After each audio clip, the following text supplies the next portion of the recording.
শুরু হলো, সেটা হচ্ছে মোবাইল গেমিং। আস্তে আস্তে মোবাইল গেমিংয়ের জনপ্রিয়তা পেতে শুরু করে।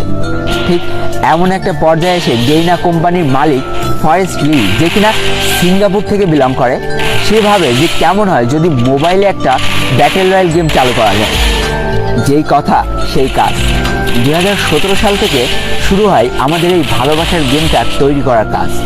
একটু একটু করে তৈরি করা হয় ফ্রি ফায়ার গেমটাকে। তো বন্ধুরা, তারা এমনভাবে গেমটা তৈরি করতে চেয়েছিল যেন প্রায় সব ফোনে এই গেমটা সাপোর্ট করে। তাই তো ভালো ফোন, খারাপ ফোন, সব ফোনে যাতে এই গেমটা খেলা যায় সেই চিন্তাকে মাথায় রেখে এই গেমটা তৈরি করার কাজ শুরু করে ফেলে। 2017 সালের মাঝামাঝি অবস্থানে এই গেমটার বেটা ভার্সন লঞ্চ করা হয়, অর্থাৎ কিছু মানুষের মধ্যে এই গেমটাকে সীমাবদ্ধ করে দেওয়া হয় এবং যারা খেলে এই গেমটার ভালো ও খারাপ দিকটা তুলে ধরে, যেটার পরে ভিত্তি করে এই গেমটার আরও নিখুঁত করে তৈরি করার কাজ শুরু হয়ে যায়। 2017 সালের 4